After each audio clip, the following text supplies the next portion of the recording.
Good evening, everybody. You were expecting maybe Laura Flanders, who's listed in your program as welcoming, but don't worry, she's right there, and she's going to be up here in a little bit. I, however, am Gary LaMarche, the chair of the board of the New Press, and very proud to be it. I am I find myself a little hoarse because it's been a while since I've been in a room where I've had to raise my voice in order to be heard, and I'm a little out of practice, but I think I have a little bit left just to make a couple of welcoming remarks to you all. You know, there has never been a time that I can recall in the several-decade history of the New Press which was a better match for the times that the New Press was really built to address. We're living in a time of the gravest threats to democracy in a century, with a very real possibility that it's on the line. It is on the line. We're living in a time of racial reckoning. We're living in a time where we're at a potentially transformational moment to finally address serious issues of poverty and economic justice. And all those things are happening at the same time, and all those things play to the core strengths of the New Press.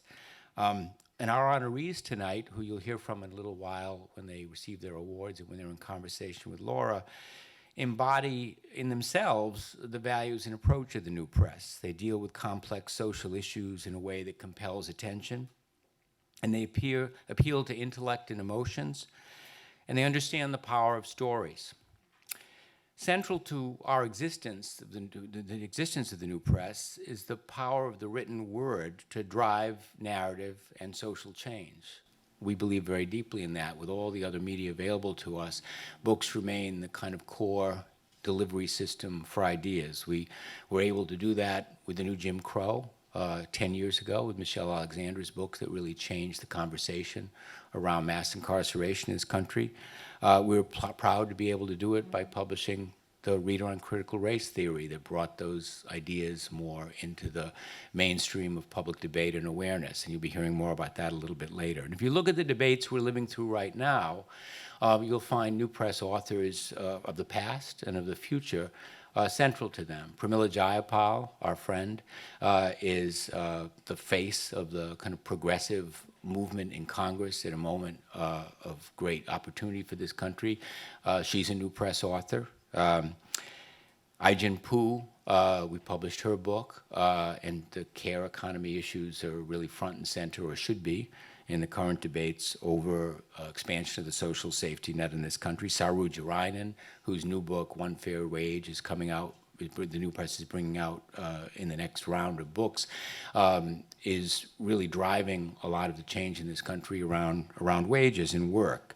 And if you look at the other books on our current list and the list that is of books that are coming in the short term, there are several about U.S. constitutional rights debates. So one of our authors, my friend John Cowell, is here, who with his colleague Wilfred Codrington has a terrific new book about the People's Constitution. We're bringing out a book by Elie Mystal about called Allow Me to Retort. I think it's called A Black Guy's Guide to the Constitution. As many of you know, if you got Jamie Raskin to sign it, we're publishing the trial transcripts of the impeachment trial. Miles Rappaport and E.J. Dionne are bringing out a book shortly from the New Press called 100% Democracy, which is about a move for universal voting. That could hardly be more timely. We've just reissued our books on remembering Jim Crow and remembering slavery. We have an enormous backlist, and as many of you are aware, when last year, in the middle of the racial reckoning brought on by the murder of George Floyd, the New Press is perhaps the leading publisher in the country of books on racial justice, in particular about racial justice and criminal justice system, was really central to being able to get those books out into the public debate. And as you'll hear a little bit more later about the Nobel Prize winner, I'm going to save that for Diane. So I want to say that, only finally to say that we are a nonprofit publishing house. We are an unusual organization which has earned income from the sale of books, but also contributed income.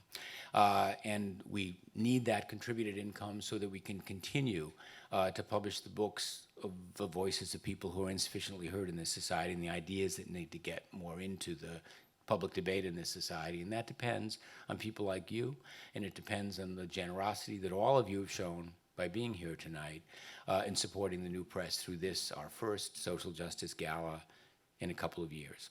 So with that, I want to say that this work is led, I happen to have the privilege of chairing the board, many of whose members are here tonight, but it's led by a brilliant and innovative staff.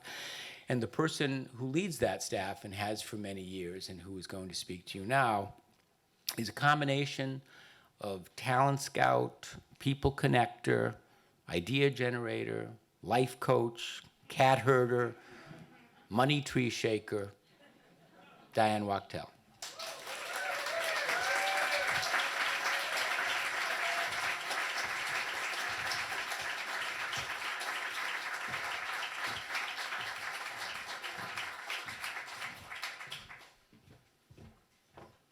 Hello, everyone. Gara, you jumped off the stage before I could hug you. Thank you for that. And thank you for being our board chair. Gara has been a resource for the organization and for me personally. We are so lucky to have him in this position, so thank you. Thank you all. Yeah.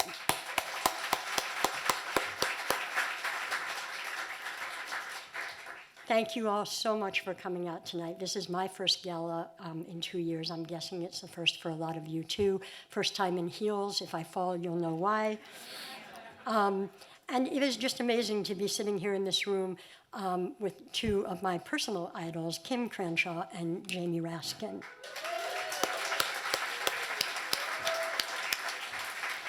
So the two of them have largely defined, as Gara was saying, our political lives in 2021.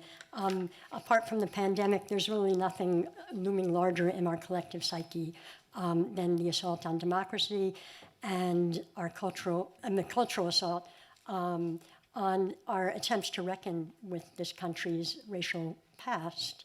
The co-opting of critical race theory has been something to behold.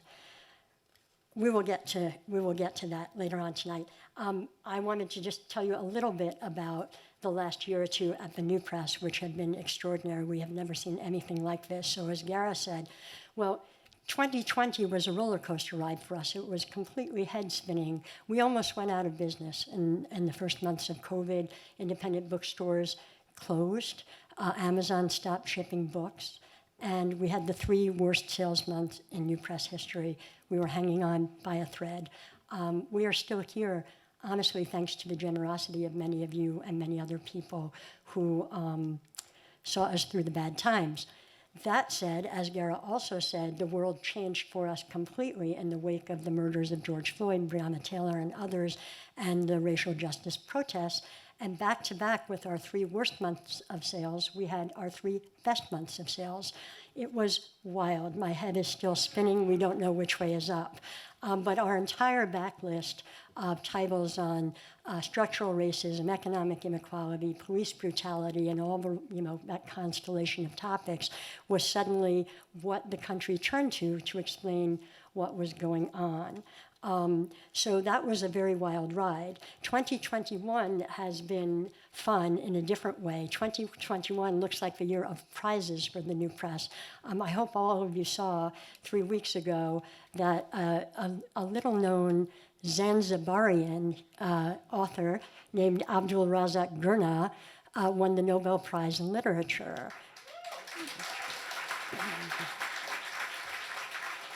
So we first published Abdul Razak's novel Paradise in 1994. The press published our first book in 92, so that was very, very early for us. And we did 2 subsequent books. We don't have a big literature literature program, but the idea is to introduce Americans to voices from around the world that maybe they wouldn't hear from otherwise. And well, imagine our surprise when 25 years later that author it just blew our minds. So Paradise, which the New York Times called his breakthrough novel, is currently the only one of his books available in the US, which is a very happy situation for us. We've sold 20,000 copies of that book in the last 3 weeks. to give you a sense of scale, because I know that's not a really big number, but our average work of fiction sells 1,200 copies. I mean, this is just extraordinary for us. And the very nice news is that you will each find a copy of Paradise in your goodie bag at the end of the evening. Another book that is doing very well for us is a work of history called Blood on the River. This is the story of a little-known 18th century slave revolt in Guyana that came very close to succeeding. And had it succeeded, it would have changed the course of American history. That book has been called the Best Book of the Year by NPR, and it is now a finalist for 2 major awards, the Cunville History Prize, which is a big deal internationally, and the Frederick Douglass Prize, which is a big domestic award. So we'll be hearing in the coming weeks. That book was acquired and edited by my dear longtime colleague, Mark Favreau, who is our Director of Editorial Programs. Mark, I know you're here. Where are you? All the way in the back.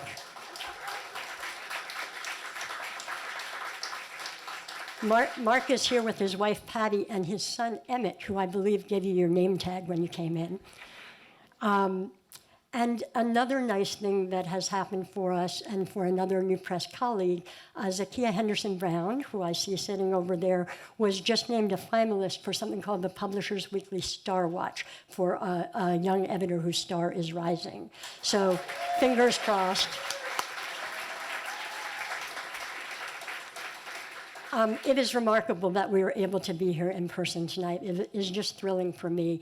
And as I've said, I can't think of 2 people we'd rather be honoring, 2 icons of the America we aspire to be, and an America that speaks to justice, inclusion, equity, decency, democracy. Kim and Jamie's leadership over the past years and decades had advanced our understanding of who we are as a country, of what we can and should stand for, and what we stand to lose is if the forces of autocracy and intolerance have their way. Okay, those were my formal remarks. James wrote them. They were very lovely. Thank you, James. I've known these guys for a really long time. I can call them Kim and Jamie. We published Critical Race Theory in 1996. Kim, did you ever think 25 years later we would not be able to keep it in stock? We are running as fast as we can. It's just a wild and crazy time. And we very much look forward to publishing, as Gara said, Intersectionality. As you may know, that is a concept that Kim Crenshaw invented, trademarked. Did you trademark it? Patent it? Not yet. But it speaks to the double bind of racial and gender prejudice. And this will be the first time that Kim's writings, or Professor Crenshaw's writings on the topic, are collected in book form. So we're very excited about that.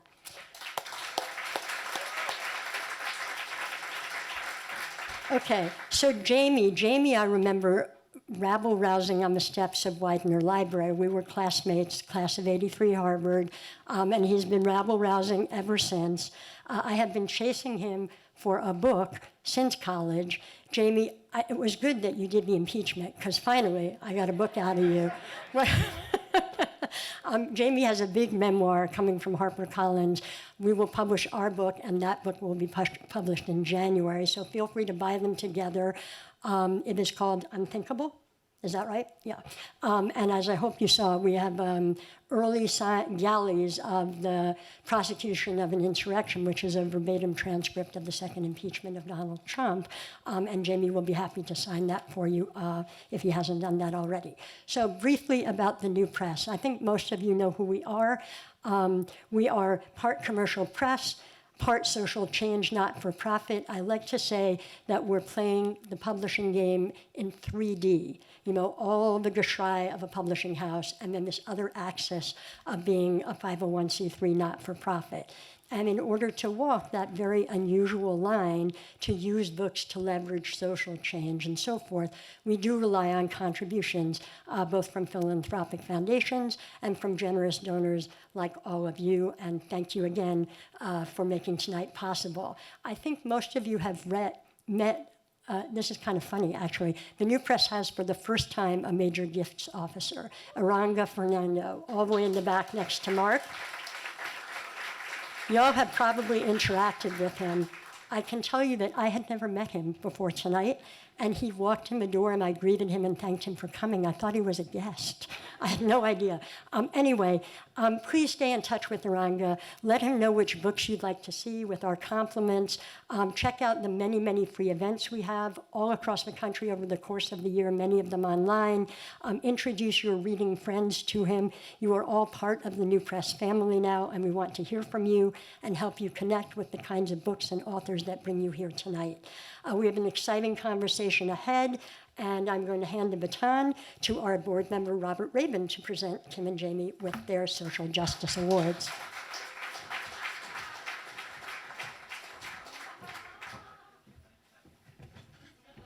I was a staffer for 20 years in Congress. That was just killing me.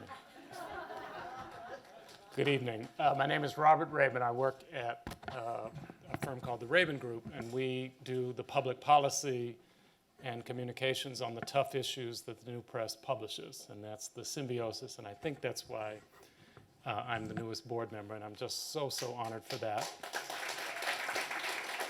And I think I'm reading James' remarks because I'm the board member that brought his or her bifocals.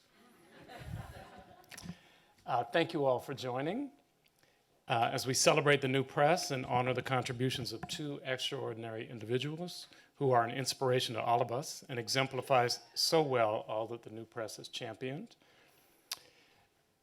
Oh my God, I'm so excited.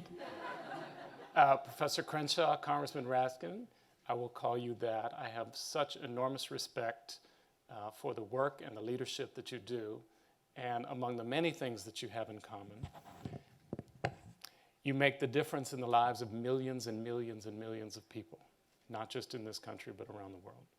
Your fight and your protection and your love and your passion for holding America to her ideals, this incredible work in progress, through your writing, through your scholarship, through your vision, through your hard work, through your fighting, through showing up every day at an institution that sometimes isn't welcome to you.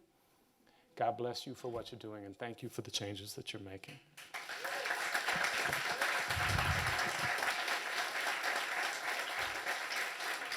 Professor Crenshaw is a pioneering scholar and writer on civil rights, critical race theory, black feminist legal theory, race, racism, and the law. There's a couple other sentences in there that I have cut.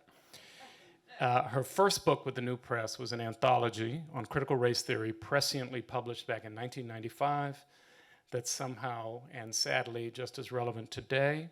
In fact, it's, as you heard, selling briskly. It's been a wild and remarkable year for the issue. But scholarship isn't enough for the professor. Most of us are good at either vision or execution, but Professor Crenshaw insists on both. She's got the idea, and then in her spare time, she puts her muscle behind implementation. She founded the African American Policy Forum, the Center for Intersectional Justice. She authored the updated and improved Equal Rights Amendment, which is in play. There are many, many other things. I won't tell all of our secrets. When President Obama launched his My Brother's Keeper program and asked me to set up the private sector parallel, the first visit I got was from Professor Crenshaw, and even though I was grown and experienced in public policy and litigation, and I'm the youngest of 6, I had to sit there and think, she's right. Who's gonna tell Barack? It's an unfinished conversation that we're still having. Everything else everything else I was going to say has been said. We love you. We appreciate you. We thank you for your continued get up every day and how do I make this country better. And on behalf of the New Press, I'm pleased to present to you the 2021 New Press Social Justice Award in recognition and appreciation of your life's work championing civil rights and exposing systems of oppression. Please come up.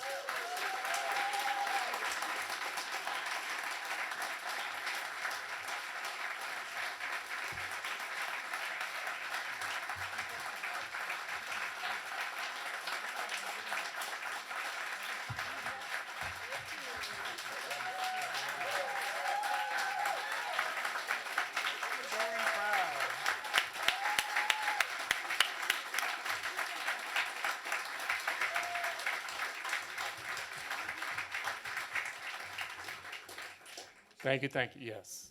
Yes, sit there. We'll do pictures after the congressman. In addition, we honor Congressman Jamie Raskin of Maryland. If Congressman Raskin wasn't a household name in the Baltimore-Washington region, he was a household name. But if he wasn't a national household name before the 2020 election, he certainly is now, setting the bar rather high earlier this year when he served as the lead House manager in the second Senate impeachment trial of former President Donald Trump. Unfortunately, these issues continue to haunt our political union. I'm sure we'll hear more about this in the conversation. Congressman Raskin chairs the Civil Rights and Civil Liberties Subcommittee of the House Judiciary Committee, where some of the toughest issues the nation faces are housed. And he is on the Committee of House Administration, which is almost never above the fold in any newspaper, and wrestles with the most complicated issues. The rules of the House, everything from parking, which don't get them started. But I digress. Previously, he was a leader in the Maryland legislature and made his mark not just in Maryland, but nationwide, because he was willing to take on and effectuate some of the toughest issues: same-sex marriage, repeal of the death penalty, drug reform, marijuana. I'm going to say legalization. I may not. Yeah, legalization. He's nodding. And chaired Fair Vote, a fantastic and very interesting organization that is trying to make our democratic processes in voting more fair. Congressman Raskin, thank you for all that you do, for fighting the fight and doing it so eloquently. I skipped over when we first met. I think you were general counsel to PUSH, Rainbow Coalition. Really well ahead of our time, pushing this country. Thank you for all of you do. Congressman Raskin, I'm pleased to present you the 2021 New Press Social Justice Award in recognition and appreciation of your life's work championing democracy and defending the rule of law. God bless you for all you do.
Hi, everybody. It's all right. It's all right. You want to do it? It's all right. Either go, whatever you want to do. Thank you. And it is my pleasure. I'm going to read it as is, people. We are excited to have a conversation that Laura Flanders will mediate and facilitate. Thank you for being with us this evening. You are an award-winning broadcast journalist and as you're going to see, fantastic interviewer. She's also a best-selling author with long-standing ties to the New Press, including a Martha's Vineyard interview with Professor Crenshaw this summer. She's emceed previous New Press galas, a contributor to the New Press book Media Matters. And just this past weekend, Laura hosted both Alexandre Ocasio-Cortez and Noam Chomsky in an hour-long uncut interview that's now available on her website, which she's going to tell you is, and you can check out the Laura Flanders Show at, let's all say it, lauraflanders.org. That's the one. Thank you so much. lauraflanders.org. Appreciate it. We're very lucky to have her here tonight. Thank you very much. It is, thank you, Robert. It's a tremendous pleasure to be back here with the New Press. I feel like we're family and we're sort of survived and we're in person, and I've read a lot of books in the last couple of years, and I'm really happy just to be talking about books with people that publish them at this moment. Although I was reminded, is Don Guttenplan still here from The Nation? Yeah, so in The Nation, they have a saying about how what's bad for the nation is good for the nation. You know, a little bit of what I heard this evening was, you know, what's bad for truth and democracy is really good for the new press. And we're all living in that interesting Zen quandary. I don't know where to begin with the two of you, because when we're talking about gravest threats, there are many we could pick on. And we could start there, but I just can't quite bear it. I feel like you should have a moment of saying that something good actually happened in Congress, that we actually saw, you know, something happen of a good sort this week. So go ahead, Jamie. Have a moment of joy and happiness, however I ambivalent. bring you good news from Thank Washington. you. We passed the infrastructure bill, $1.7 trillion for the roads and the highways and the rivers, the ports, the airports, cybersecurity, the Amtrak, the trains, the rail, yeah. And $10 billion to get the lead out of the pipes in the water. How about that? So when we get back next week, we have every intention of passing the complete Build Back Better program, including universal pre-K for every 3-year-old and 4-year-old in America. So community college, the biggest climate change investment in history, Medicare, not all the way because of Joe Manchin and Kristen Sinema, but at least hearing aids for older people in America. How about that? Yeah. Hearing aids. So that's good. We're making the investments that people voted for. We're taking government from being an instrument of corruption and private self-enrichment to being a servant of the common good, the common man, and the common woman again. So we are proud of that. Okay, now is when I ask you your thoughts on last week's elections. Everybody was very down in the dumps, and then we saw Rachel Maddow, who did a good job of putting it in perspective. I mean, every time the Democrats win the presidency, the next year in the off-year election, the Republicans win the governorship in Virginia and New Jersey, and we beat that. So she was saying it was a night to celebrate. And when the Republicans win the presidency, we win the governorship in Virginia. So, I mean, it was a little bit of a cold shower with all of the propaganda and disinformation about critical race theory. Kim will get into it, but I was amazed. I didn't realize they were teaching Kim Crenshaw and Gary Delgado and Gary Peller and Derek Bell. Janet Bell is here tonight, by the way. I didn't realize they were teaching that to third graders in Richmond, Virginia, or Loudoun County. But but we can talk about that. I mean, we're living in an age of profound disinformation and propaganda, and it's not incidental or passing. That's why when people say to me, you guys just need a message better. You just need a message for a bumper sticker. That's wrong. They've got a complete universe of ideas that they are propounding, and it's basically the equivalent of brainwashing. So we need something far deeper than that. We need the opposite of indoctrination, which is education. And that's what we're fighting for in the country. So, and that's where books come in. That's where books come in. That's where school boards come in. Teachers come in, and to be parochial, that's where my Democracy Summer Project comes in, because I basically, I come from a blue district, and my critique of my beloved colleagues is just people are wasting their blue districts. Use your blue district to mobilize all that surplus enthusiasm, energy, idealism in the young people, resources to raise the money, to raise the young people, and go out and share with the people in the red districts and the purple districts. And that's what Democracy Summer is all about. It's about spreading that youthful exuberance and passion and willingness to learn. So last summer we had 375 young people who spread out across the country to go and learn about voter registration, canvassing, door knocking, digital organizing. This summer we're going to have more than 1,000 do it, and more than 100 members of Congress participate. So I'm very excited about doing that. Well, I'd like to believe, Congressman, that getting all the Americans who need it hearing aids would help our problem here. I wish it were as simple as that. It's a good thing, though we're for it. Hearing is good. Yes. But then there's also the speaking part and the communicating part. And Kim, coming to you about the last week, we have to, I'm afraid, sort of start there. I mean, there's two dreadful ways to approach critical race theory discussion, and we're going to do both of them. One of them is the question, what is critical race theory? And you'll explain why that is so problematic as a question. But the other is, can you just confirm to us that we don't teach critical race theory? I mean, the reaction coming out of Virginia was, but we don't teach it. Obviously, I wish we did. But talk about that question and these two questions, this pair of questions that are so illustrative of the problem. Yeah. Well, thank you for framing it that way. One of the things I've been doing whenever I've been doing the interviews, the first question is, what is critical race theory? And I say, I'm going to answer that in a minute. But my question is, why isn't your first question, who is behind the attack on critical race theory? What are the interests that are being advanced by that? Where's the money that's coming from this, and what's the objective, right? Because if you're not asking that question, you are becoming an arm of what the right-wing strategy is. Because what the right wing wants to do is have us caught up in a conversation of, well, what is it about you guys? What is it that critical race theory is doing that is so threatening? And that is basically following the finger pointing rather than interrogating the finger from which the pointing happens. So it's been a challenging dance to do, because you first of all have to confirm that what this is a massive appropriation, a theft of 30 years of ideas. There are people who really put their life work into articulating how racism has been grounded in law, and that framework has spread across the world. That's Derek important Bell, work. yourself, Luke Harris is It's here, important among some work. of them.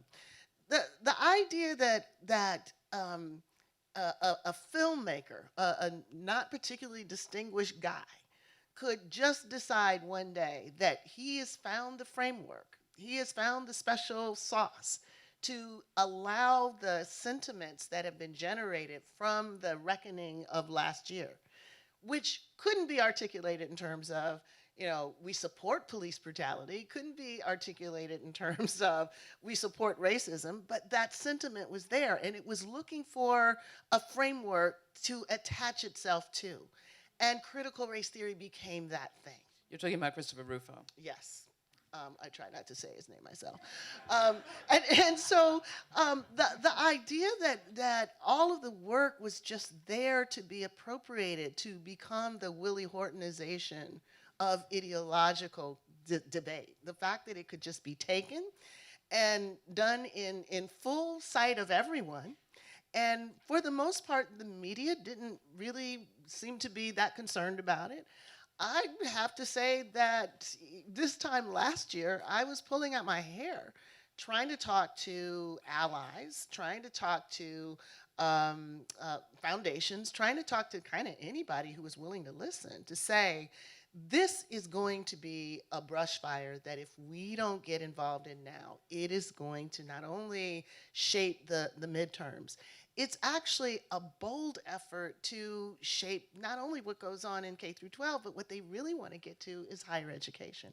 And people didn't seem to rise to the occasion, partly because, once again, it was packaged in something that people were unfamiliar with. So we spent a lot of time thinking, what is it? Who is it? What does it do? Rather than, what is the attack on it doing to us? What is it doing to our incredible mobilization that we had last year? Now, when we were in Martha's Vineyard, we talked about how this wasn't the first time we've seen attacks like this, and attacks that do their work simply in the attacking. Yes. As soon as you've called affirmative action quotas, you've done the job. It's over. As soon as you've defined choice as being anti-life, you've done the job. Jamie, we'll come back to Kim in a second, but what can you tell us about how your colleagues in Congress grapple with this stuff, or know how to ask questions to get help for grappling with this? How come we keep getting played?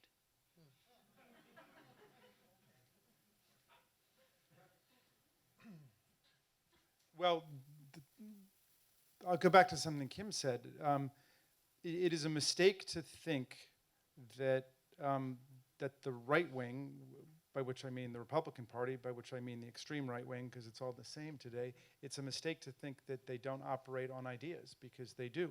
They operate on very elaborate, detailed, minute conspiracy theories, lies, disinformation, and they are dense enough and rich enough and medieval enough to really tickle the. Sorry, yeah, there they go again. Yeah, you know, they activate connected the enough. neurotransmitters, the receptors. They give people that blast of dopamine they're looking for. It's like the equivalent. It is a kind of fascist pornography, and people are addicted to it. And it's hundreds of thousands of people and millions of people. And so when we talk about attacks in my world, that's not a rhetorical thing. In my world, attacks are 50,000 armed neo-Nazi extremists, QAnon followers, Proud Boys, Oath Keepers, Aryan Nations, attacking police officers with, mostly minority police officers, by the way, with Confederate battle flags, steel pipes, landing 140 people in the hospital, killing people. I mean, that's where all of this is headed. So, you know, critical race theory, which I was actually, I got to have a couple of classes, including Randy Kennedy's class when I was at Harvard Law School. I mean, I love talking about critical race theory and so on, but I mean, it's just one more bludgeon that they're using against us, and you know, it'll be around for a while as long as they can keep that going, and then they'll pick up another one, and they'll go after that. They don't treat progressive ideas seriously, obviously. They treat their conspiracy theory ideas seriously. So, you know, we've got two choices. Either we turn it back around and we say, okay, and I actually raised this at our caucus. I said, you know what? We should be running in Virginia on them teaching replacement theory in the schools of Virginia. They're teaching people that George Soros and Jews are replacing the population with Hispanic immigrants, and right? Because they certainly propagandize about it. It's on the internet. And then all my colleagues said, but wait, they're not teaching that in the schools of Virginia. I said, exactly. So we say that, and then we say everywhere they're teaching critical race theory, they're teaching replacement theory. But you know, nobody wants to do that because we don't want to sink to their level. But the alternative is we got to go out and educate people about the whole thing, about the history of racism, the history of slavery, and the Dred Scott decision, and Plessy versus Ferguson after the Civil War, and the Reconstruction Amendments, and the civilizing movements of our times that have transformed everything. That's a much taller task to create a real democracy curriculum, but there's really no alternative to doing that, I think, and I consider critical race theory very much a part of it. And by the way, as I understood it, Kim will tell me if I'm wrong because she's expert, critical race theory isn't about giving people a bunch of dogmatic answers about things. It's about asking a whole series of questions about things that are unquestioned, you know, like American constitutional law and contract law and property law. What are the embedded notions of white supremacy that are the underpinnings of a lot of Supreme Court decisions? I mean, and there's nothing remotely esoteric or exotic about that. I mean, it's almost, what they're using critical race theory to say that there is something exotic about it. I mean, to teach the history of racism is just to teach the history of our society. It has been so much a part of it. So it's a frustrating thing that people were thrown off by it because it was just a diversion and distraction from the fact that this was the first big election. Well, we had the California election and we had the special election in New Mexico, both of which we won, Governor Newsom and our new colleague from New Mexico. But it was the first big election on the East Coast anyway, since they tried to overthrow our democratic system of government and execute a coup against Vice President Mike Pence. A year ago, Kim, the campaign that you're talking about took off after another first, a summer of really the first uprising against white supremacy in policing, in which white people were playing a significant role. To what extent are those two things connected? Yeah. Well, a lot of the work that we did in 2020 into 2021 was framed through the twin pandemics, the COVID pandemic, and the pandemic around police violence. And I think because the obvious consequences of the COVID infection revealed the way that race actually distributes particular life outcomes. I mean, remember when COVID first hit, people were talking about, this is going to be the great equalizer. COVID knows no race. We're all in the COVID same knows no gender. The idea that the pathogen itself would distribute itself in a race-neutral way was part of the ideology around colorblindness. For us, this was a moment where we could actually make clear when we say race is a fiction that has been made real, right? It's been given materiality because of policies, because of practices, because of laws that have not been interrupted since the past, then we can predict exactly what these outcomes are going to be. So you were one of the people on our Under the Black Light. V was in it. Our whole point was to use this as a teachable moment. This was a great podcast series that the African American Policy Forum kicked off. Yeah, under the black light, you can still see them. And then, of course, after that came the efforts to raise awareness around police violence. Once again, it was a teachable moment. Most people understood that Derek Chauvin's casual taking of George Floyd's life was not simply a matter of a bad apple.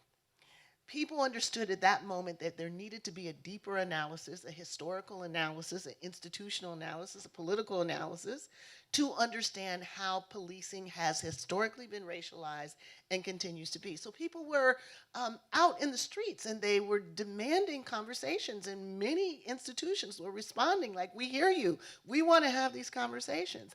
And then, of course, the backlash hit.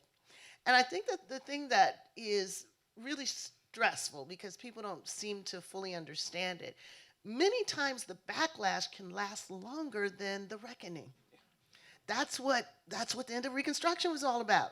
We had like 20 years of a good effort at a real multiracial democracy. And that was so intolerable. That was so against the expectations of those who believed that this country was theirs. Such a sense that their diminished overrepresentation was a crisis, that it was destroyed. And that destruction wasn't just for a political season. It was for a century, 7 decades, as a consequence of that retrenchment. So what worries me, what worried me, what continues to keep me up at night, is that it seems as though we are repeating that history. And it's not clear to me that, A, people know that history, right? So to actually get people to recognize it, you have to have had people who were aware of it. And if you actually look at most of our textbooks carry on the lost cause framework, which is, Reconstruction was a disaster. Reconstruction, attacked white people. Reconstruction made white kids feel bad. It made white women insecure. This whole idea of equality has to be limited by the fragility of white people is an old idea, and it's in our textbooks. So this is a moment where people started to try to rethink how we think about our history, and just that little bit of rethinking has created this huge, huge backlash. And what really shocks me, honestly, Laura, is that even within our ranks, there are not a lot of people, anywhere around here that celebrated anything that happened on January 6th.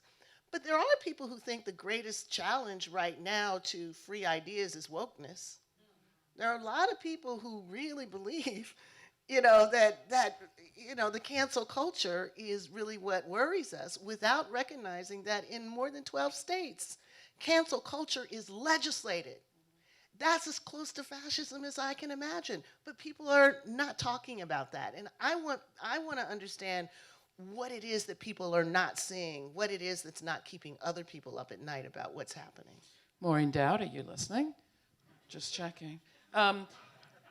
One of those who, that was her conclusion, wokeness is the problem. Clarify, if you would, Kim, where we do actually stand. Because we can talk at the level of ideas, and your book, in fact, the book that the Critical Race Theory Collection talks beautifully, you in one of your essays, you talk beautifully about exactly this lash being longer than the back, if you know what I mean.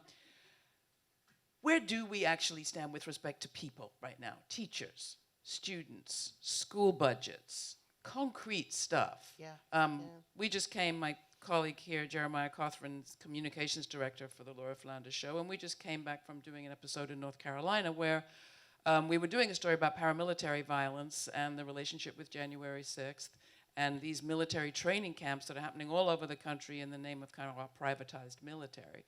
We didn't have a peace dividend, we just privatized a whole lot of military functions, and they're now creating these fantastic places for people to go and train how to join militia organizations. One of the guys that we're going to be featuring in our next, or talking about the resistance to, in our next episode, because the show focuses on the positive, is a guy called David Hensley, who owns one of these paramilitary groups, Quantico Tactical, has $265 million of contracts from the Defense Department, and urged his buddies to go to January 6th and bring back severed ears. And ran for school board last year, is now on the Moore County School Board. This stuff is very real. Yeah. And the conversation that we have over here about the rule of law and democracy, and the conversation that we have over here about, whoa, we have very different ideas about the national project we are engaged in. These two conversations are taking place over a territory at this moment littered with people in pain and trouble and whose education system is under threat. Yeah. So can you just give us a quick thumbnail on what is actually happening, and then I would love to hear from you, Congressman, about like what tools exist for us to address this at the level perhaps of legislation, at the level of organizing, and then we're not just talking about messaging. Yeah. It's a whole lot more than that. Yeah. But anyway, where do we stand? Well, you know, I frame this as Tea Party on steroids. If we thought that was bad, that this is going to make that look like, you know, I think Steve Bannon characterized it that way. I mean, and that's the thing, Laura. It's not as though we have to decode it. They're telling us. I mean, they're telling us. We're taking these ideas, we are robbing them of any meaning, and we're packing in the meaning that we want, and they're boasting about it, the same as you point out, Tea Party on steroids. So one of the things that is happening, and the backlash against the Biden administration for even acknowledging it is another thing that's chilling. School board members are being threatened, teachers are being threatened, people are recognizing that their lives are on the line. So when the Biden administration, when the Justice Department says they are working in partnership to protect teachers and school board members, and there's this huge backlash on the part of the right, and our response is kind of, you know, tepid. That's exactly what Reconstruction tells us is the wrong thing to do. Because whenever Grant or any of the other Republicans actually tried to reinforce the rule of law, actually tried to reinforce and protect Black people, protect Republicans, whenever they got pushed back from that because of concern about loss of votes, the violence went through the roof.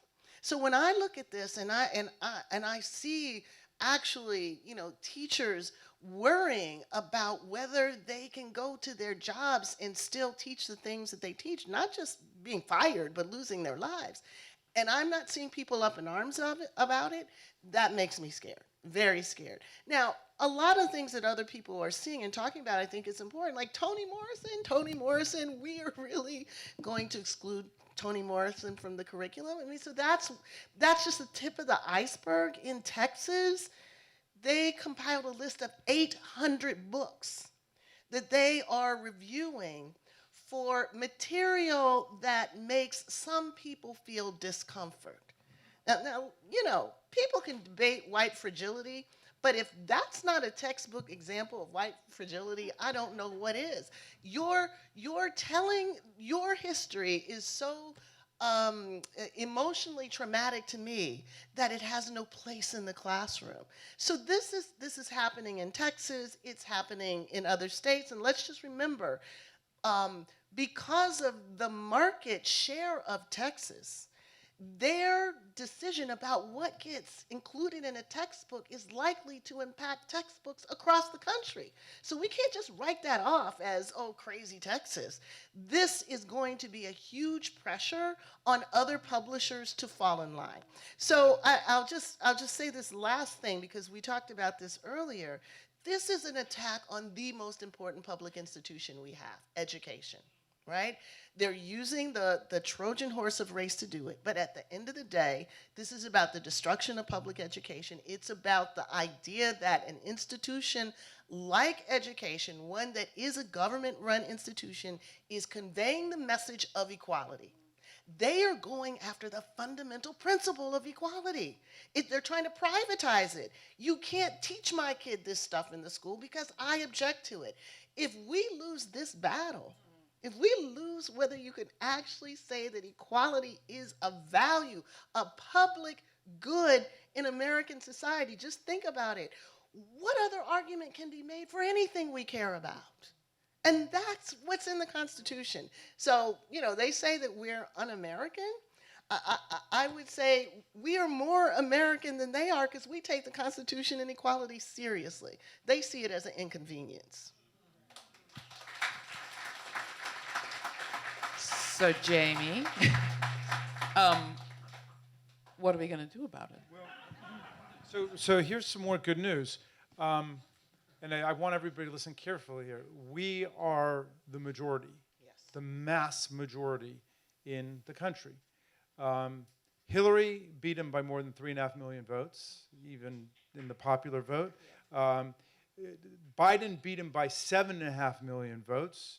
We beat them in the congressional elections by 4.5 million votes in 2020. We ended up with a tiny margin because they continue historically to control the means of gerrymandering of our elections. It is a race between the public will, majority rule, these wonderful generations of young people who really are beyond racism and anti-Semitism and homophobia and immigrant bashing. They're a little beyond grammar too, but it's a different problem. But the young generations are coming over to our side. They're registering more than 2-to-1 Democratic in the country. And it's a race between the popular will and their control over anti-democratic instruments like voter suppression, the gerrymandering of our districts, the filibuster in the Senate, court packing, right-wing judicial activism. Yeah, well, the denial of voting rights to our 713,000 brothers and sisters in Washington, D.C., the only residents of a national capital on earth who are disenfranchised in their national parliament. Imagine if you told the people of Paris that they couldn't vote in the National Assembly and be represented. You'd have another French Revolution on your hands, you know? And when I am proud to say, because I was the floor leader, we have passed in the House of Representatives statehood for people in Washington, D.C. twice in the last 2 sessions of Congress. And when we started that debate, I said I wanted to start off by thanking the people of D.C. who have a real political grievance but did not knock out our windows and beat up the officers and try to storm the Capitol of the United States. And you can imagine what would have happened if that had taken place. But it is a race there. But the good news is that, look, forgive me, I'll speak in a partisan tone here, but the Democratic Party post-Donald Trump is a very different party than pre-Donald Trump. Don't mess with us, you know? Steve Bannon, you've got a bipartisan select committee which is not going to allow you to violate the law and disobey a subpoena of the United States House of Representatives. Right. We're going to send we're going to send all the information to the Department of Justice and ask for criminal contempt. And we've got the civil contempt option, and we've got the option that hasn't been used for 75 or 80 years, the inherent contempt power of Congress. But the bottom line is we need to get our friend Joe Biden to talk to Joe Manchin and to Kyrsten Sinema. We need to pass the John Lewis Voting Rights Act and then the Freedom to Vote Act for everybody, because that's fundamental. And if you can waive the rules of the filibuster for judicial confirmation, you can do it for the right to vote for 300 million Americans. And that we've got to do. So that, right after we get done Build Back Better, we're coming right back to the right to vote, right back to statehood for the people in D.C., right back to statehood for 3.5 million people in Puerto Rico who've been disenfranchised and have learned the bitter taste of disenfranchisement and colonial rule when they got cheated out of hundreds of millions of dollars of federal aid with Hurricane Maria, and Donald Trump threw a bunch of paper towels at them instead, and that's what they got. So I think that our people understand the stakes now, because it's not just democracy in America, it's democracy all over the world. Every dictator, every kleptocrat, bully, tyrant, despot, autocrat, from Putin in Russia to General Xi in China to Orban in Hungary to Duterte in the Philippines to you name it, all of them are rooting for Donald Trump to come back. And they're down there at Mar-a-Lago planning the big comeback, because that really could be the end of democracy in America if we let them come back. So we need to be mobilized like hell for the 2022 elections, because the people that we elect in 2020, it's either going to be a Democratic majority or Republican majority. That majority is going to be sitting in Congress in 2024 when the electors come in. Who's going to be counting the Electoral College vote in 2024? So yeah, I don't mean to scare you, but nobody can go to sleep right now. We were 10 votes short in the Senate of convicting Donald Trump. 10 Republican senators short, and so we're right back in the thick of it again. But it was 57 to 43, the most sweeping bipartisan vote for a presidential conviction in the history of the United States of America. And don't ever let them forget that. That disgraced, twice impeached president. I want to give you the last word, Kim, in terms of action steps for folks. The congressman is doing his bit in Washington, along with his colleagues. We have our books, right? Everybody has their copy of Critical Race Theory, the reader, and you've signed up to get the next book when it comes, Kim. But everybody here represents a potential voice. Has a potential voice, has a voice, and has a relationship to a school system of some kind. Either one that their kids attend, or one that they are on the PTA of, or one that they taught in, or love somebody who taught in. What can they do? And what do they need to do when they hear critical race theory under attack? So one thing that they definitely need to do is follow the money, follow the suppression, follow the censorship, follow the arguments that don't acknowledge that this is exactly the road to authoritarianism. I think one of our problems is we think it can't happen here. We think we're special. And for people to think it can't happen here means that they've completely disregarded the history of white supremacy. That's what it was, right? It was a racial fascism, but it was that nonetheless. We're heading in that direction. So anyone who doesn't talk about cancel culture and references what's happening in our legislatures is not talking about the true threat that we're dealing with right now. Anyone who bemoans the idea of wokeness and doesn't think and talk about the fact that right now more people are upset about the fantasy of what's going on in classrooms than the reality of the corpse of the Confederacy marching through the Capitol.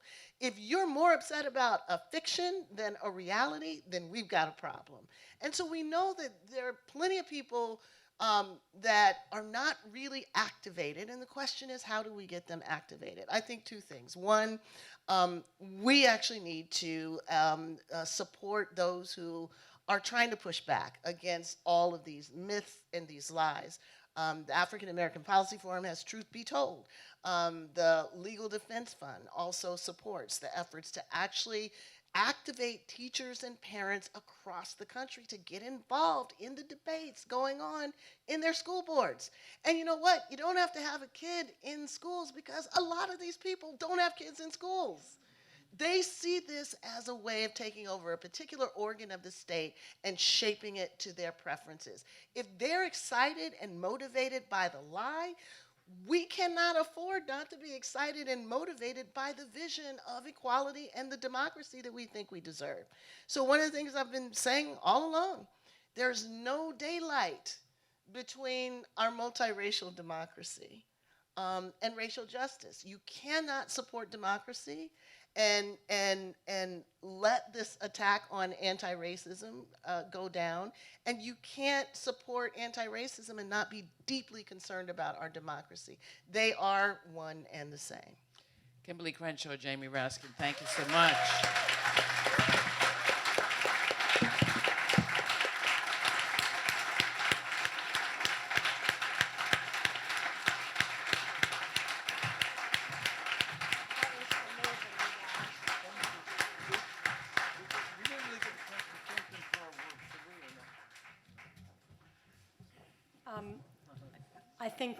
I think everyone in this room feels privileged to have heard that. That was amazing. Thank you. Thank you, Laura. We want to thank Jamie and Kim for being here tonight and taking the time to do this. Wow, I'm very touched.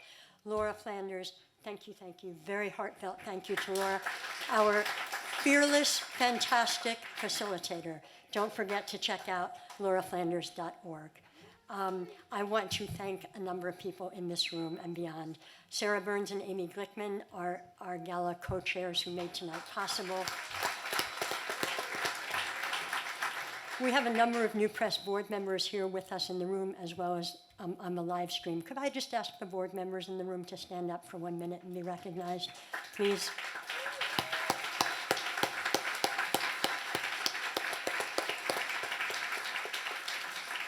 They are an amazing group, and particular thanks to Robert Rabin for those lovely remarks. I have the best colleagues in the world, and I would love my colleagues in the room to stand up and be recognized, please. New Press staff.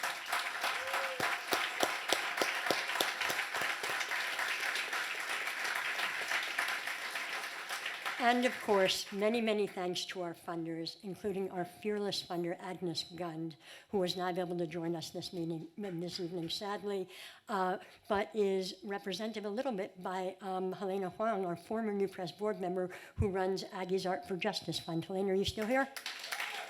There she is.